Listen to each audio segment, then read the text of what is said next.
हरे कृष्णा. तर तुम्ही बघू शकता ही एवढी ब्रॉड लेस आपण या वेल्वेटच्या ब्लाऊजला कशा प्रकारे एकदम लावलेली आहे आणि फिनिशिंगमध्येही सुद्धा लागलेली आहे. तुम्ही बघू शकता. त्याच्यासाठी जेव्हा आपल्याला ब्लाऊजला जेव्हा एवढी ब्रॉड लेस लावायची असते तर ती व्यवस्थित एकदम फिनिशिंगमध्ये येत नाही आणि जशी आपल्याला पाहिजे तशी ती वळवता येत नाही. तर त्याच्यासाठी काय करायचं, तर ही रील नक्की बघा. आपली लेस व्यवस्थित बसायला पाहिजे म्हणून मागे लेस सरळ ठेवायची आहे. असा आपला जो हा मागचा दाब आहे आपला जो दाब आहे त्याच्या मागच्या साईडला असा आपण हात ठेवायचा आहे आणि असं लेसवरती आपण फक्त शिलाई चालवत जायचं. पूर्ण लेसवरती आपण काय करणार, अशी शिलाई चालवत जाणार.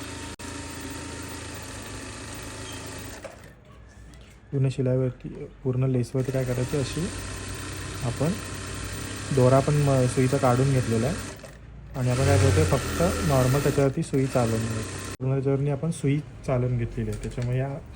त्याच्यामुळे ही आता जी आपली ही आहे बॉर्डर आहे ती कशी पण अशी राऊंडमध्ये फिरू शकते. ठीक आहे. तर आपण आधी काय करणार, आतल्या साईडून शिलाई मारणार आहोत.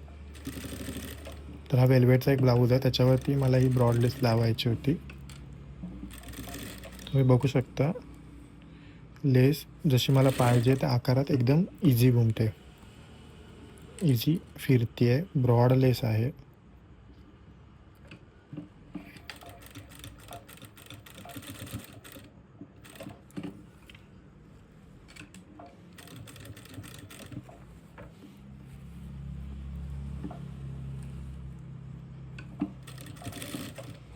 आता इथे पण पूर्ण हा असा राऊंड शेप आहे.